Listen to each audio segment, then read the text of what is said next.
తాజా 30 హైదరాబాద్లోని రాజేంద్ర నగర్లో వెటర్నరీ కాలేజీ ఉంది. ఇక్కడ bachelor of veterinary science BVSC చదువుతున్న విద్యార్థులు 9 రోజులుగా ధర్నా చేస్తున్నారు. హైదరాబాద్తో పాటు కోరుట్ల కాలేజీలో కూడా విద్యార్థులు ఆందోళన చేస్తున్నారు. వీరు చేస్తున్న డిమాండ్లలో ప్రధానమైన వాటిని చూద్దాం. గ్రామీణ పశువైద్య కేంద్రాలను డెవలప్ చేయాలి. తెలంగాణలో ఖాళీగా ఉన్న 102 వెటర్నరీ డాక్టర్ల పోస్టులను వెంటనే భర్తీ చేయాలి. తెలంగాణ వస్తే కాంట్రాక్ట్ అన్న పదం ఉండదని గతంలో కేసీఆర్ చెప్పారు. అలాంటిది ఇప్పుడు వెటర్నరీ డాక్టర్లను కాంట్రాక్ట్ పద్ధతిలో ఎలా నియమిస్తారని విద్యార్థులు ప్రశ్నిస్తున్నారు. విద్యార్థుల ఆందోళనకు Telangana Telugu Desam party working president Revanth Reddy మద్దతు ఇచ్చారు. ఆయన విద్యార్థులు ఆందోళన చేస్తున్న చోటుకు వెళ్లారు. ఈ కారణంగా ధర్నా గురించి మీడియాలో ప్రముఖంగా వచ్చింది. ఈ సమయంలో ఒక విద్యార్థిని కేసీఆర్ పై తీవ్ర స్థాయిలో విరుచుకుపడింది. నేను ఇక్కడ ఒక 4 విషయాలు చెప్తా. ఏంటంటే నేను ఫస్ట్ ఇయర్ ఇక్కడ జాయిన్ అయినప్పుడు నేను జాయిన్ అయినాక 2 రోజులకి అక్కడ టెంట్ వేసిల్లు. ఆ టెంట్ కింద నేను ఫస్ట్ ఇయర్ స్టూడెంట్ని, నాకేం తెలియదు. సీనియర్లు వచ్చి మీరు అందరు అక్కడ కూర్చోవాలి, మనం తెలంగాణ కోసం చేస్తున్నామని చెప్పేసి ముందట కూర్చోబెట్టిల్లు. అప్పుడు నాకేం తెలియదు, మాట్లాడమ్మా అంటే ఏదో మాట్లాడేది తెలియకుండా. కానీ అప్పుడు ఒకటే తెలుసు, తెలంగాణ వస్తే ఉద్యోగాలు వస్తాయని చెప్తుండే. ఆ ఒక్క మాట కట్టుబడి మేము అక్కడ మాట్లాడుతుండే కూర్చునేది. కొద్ది రోజులైనాక ఆ ఉద్యమం అయిపోయింది, తెలంగాణ వచ్చింది, అయిపోయింది. అయితే నేను ఇక్కడ చెప్పేది ఏంటంటే, రోజు న్యూస్లలో ఇప్పుడు మేము 9 రోజుల నుంచి నిరసన వ్యక్తం చేస్తున్నాం కదా. మేము చేసే ఈ నిరసనని కేసీఆర్ దాకా పోయిందో లేదో నేను అడగట్లేదు. ఒకసారి నేను అడుగుతున్నా, ఓట్లు కావాలి అన్నప్పుడు మేమందరం ఓటర్స్మే. ఇప్పుడు నేను పీజీ చేస్తున్నా స్టూడెంట్ని, నాకు ఓటు హక్కు ఉంది, నేను వేసాం మొన్న తెలంగాణ ఎలక్షన్స్ అప్పుడు. ఓట్ల కోసం అయితే స్టూడెంట్స్ దగ్గరకు వస్తారు, ఇంటికి వస్తారు, డబ్బులు పంచుతారు, ఇన్ని చేస్తారు. మరి మాకు ప్రాబ్లం ఇది ఉంది అంటే కేసీఆర్ గారికి తెలియడం కోసం మేము ఇలాంటి ప్రోగ్రాములు చేయాలా? నేను అడిగేది క్వశ్చన్ అది. 9 రోజుల నుంచి ఇదే ఎండలో ఇక్కడే కూర్చొని మేము చేస్తుంటే వేరే వాళ్ళు మాకు వచ్చి సపోర్ట్ చేసి చేయండి అని చెప్పేసి వేరే వాళ్ళు చెప్పేంత సిచ్యువేషన్ ఎందుకు రావాలి మన గవర్నమెంట్లో? అదే మనం ఓట్ వేయకుండా ఉంటే వాళ్ళు అక్కడ ఉండేవాళ్ళు కాదు కదా.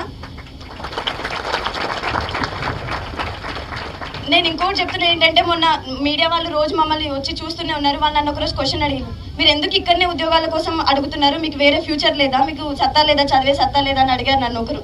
నేను చెప్తున్నా, మేము ఇక్కడ యూజీ అయిపోగానే అయిపోలేదు, పీజీ చేయొచ్చు, PhD చేయొచ్చు, ఏదైనా చేసుకోవచ్చు. జాబ్ లేదు అన్నప్పుడు ఏది చేయడానికైనా రెడీ. ఎందుకంటే స్టూడెంట్ ఈడి దాకా వచ్చిందంటే వెనకడ వేయడు.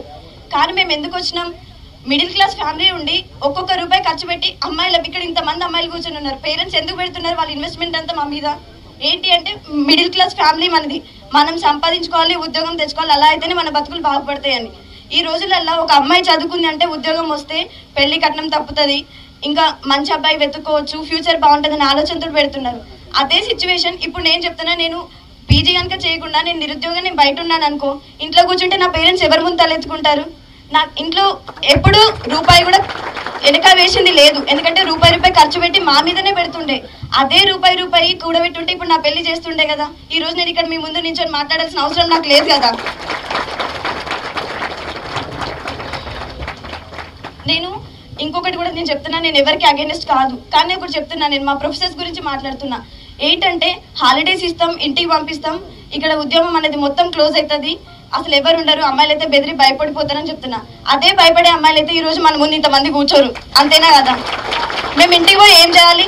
అందరి ముందు తలదించుకొని కూర్చోవాలా? అంత తలదించుకునే స్టేజ్ ఉండేది ఉంటే ఎంసెట్ రాసి ఇక్కడ దాకా ఎందుకు వస్తాం? ఒకసారి ఎంసెట్ రాసిన విద్యార్థులం ఇక్కడ కోర్స్ తీసుకున్నాక 5 సంవత్సరాలు కోర్స్ కంప్లీట్ చేసి తీరా సైన్స్ స్టూడెంట్స్ అంటే మీకు ఐడియానే ఉంటుంది, ప్రాక్టికల్స్, థియరీస్, 100 రకాల ఎగ్జామ్స్ పెడతారు, 100 రకాల వైవాలు జరుగుతాయి. అన్ని జరిగినాక మేము TSPSC ఎందుకు రాయాలి? TSPSC రాయాల్సిన అవసరం ఏముంది మాకు? ఇదే విషయమే లాస్ట్ ఇయర్ కూడా ఇక్కడే టెంట్ వేసుకొని ఇలాగే ధర్నా చేయడం జరిగింది. కానీ మమ్మల్ని ఎవరిని పట్టించుకోకుండా TSPSC రాయించారు. నేను కూడా TSPSC రాశాను.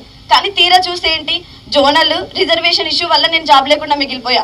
అదే కాకుండా ఒకవేళ జోనల్ అనే ఇష్యూ లేకపోయింటే ఈ రోజు నేను నిరుద్యోగంగా ఉండేదాన్ని కాదు. ఇక్కడ నాకంటే తక్కువ మార్కులు వచ్చి కూడా 6th జోన్లో జాయిన్ అయిన వాళ్ళు ఉన్నారు, 5th జోన్లో జాబులు లేవు.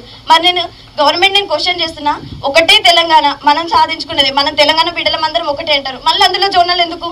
2 జోనల్ గురించి ఎందుకు మాట్లాడాలి? అంతేనే కదా. అండ్ ఇంకొకటి, కొంతమంది నన్ను మీడియా వాళ్ళు ఈ మధ్యలో మమ్మల్ని క్వశ్చన్ చేసింది ఏంటంటే, మీరు ఎందుకు RLUs మాత్రం అప్గ్రేడ్ చేయండి అని మీ మోటో ఒకటే అది పెట్టుకున్నారు. మేము కాంట్రాక్ట్ గురించి అడగట్లేదండి. మీకు తెలుసు కాంట్రాక్ట్ ఇస్తున్నారు, మీరు ఇయ్యను అని చెప్పినవి మీకు తెలుసు, మీరు తప్పు చేసేలా తెలుసు. ఈ RLUs గురించి మాట్లాడడం ఎందుకంటే, మేము చేసేది middle class family, rural people, poor people ఎక్కడైతే ఉన్నారో గ్రామీణ స్థాయిలో వాళ్ళకి ఎన్ని కష్టాలు ఉంటాయో మాకు తెలుసు. మేము ఆ స్టేజ్ నుంచి వచ్చిన వాళ్ళం కాబట్టి మాకు సత్తా ఉన్నా, మేము పైకి పోయేది ఉన్నా కూడా అక్కడికి పోయి ఇండస్ట్రియల్ గా డెవలప్ చేసి ఏ బిజినెస్ కి లాభం చేయాలి? మేము కిందికి వెళ్ళి రూరల్ పీపుల్ కి సేవ చేస్తాం అంటున్నాం. ఆ గ్రామీణ పశు వైద్య కేంద్రాలు ఏవైతే ఉన్నాయో వాటిని పశు వైద్యశాలలుగా అప్గ్రేడ్ చేస్తే మాకు ఉద్యోగం వస్తుంది, మా కింద VAకి ఉద్యోగం వస్తుంది, మా కింద అటెండర్ OS కి ఉద్యోగం వస్తుంది. ఇంతమందికి ఉద్యోగాలు కల్పించే అవకాశం ఉన్నప్పుడు గవర్నమెంట్ ఎందుకు మమ్మల్ని పట్టించుకోవట్లేదు? మా మోటో వాళ్ళ దాకా ఎందుకు రీచ్ అవ్వట్లేదు? దాన్ని నేను చెప్పడం కోసమే ఈ రోజు నేను ఇక్కడ కూర్చోవడం జరిగింది. ఒక అమ్మాయి ముందుకు వచ్చి మాట్లాడుతుందంటే ఆ విషయం ఎవరికి అర్థం కాదా? ఇంతమంది ఉంటారు, ఒక్కసారి మీరు గుండె మీద చేసుకొని ఆలోచించండి. ఇంతమంది ముందు ఎందుకు మాట్లాడుతున్నా?